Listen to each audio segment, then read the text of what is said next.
You may remember that last year there was the historic fair trade agreement signed between the UK and India. This will bring £25.5 billion worth of trade to the countries in the long term per year.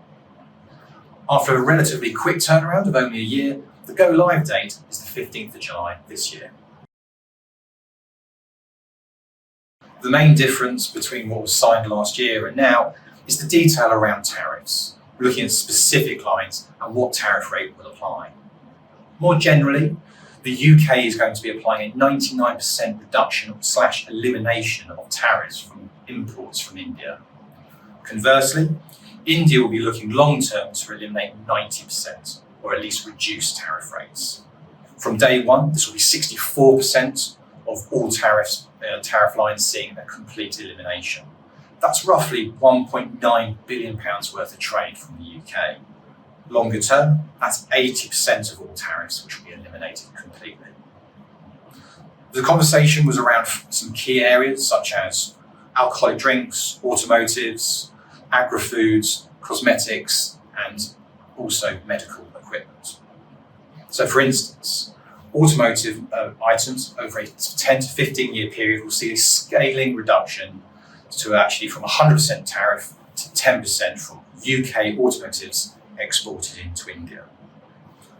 Other items such as agri-foods from the UK to the UK from India will be completely eliminated on day one, apart from some key areas: poultry, eggs, sugar, oats, milled rice. There'll also be a massive reduction in imports from the UK to India from whisky, to much publicised amounts. Also, imports from Indian manufacturing around domestic use items such as clothing will see a complete reduction from 12% to 0%, textiles from 8% to none. The main additional change has been the introduction of a social security arrangement between the UK and India. In basic terms, it means that people can move between two countries and not lose any rights to their social security contributions. This does include a 52-week exemption of making national insurance payments in the UK for Indians seconded to the UK. It's a major feature of the trade with India and the UK, especially with IT companies.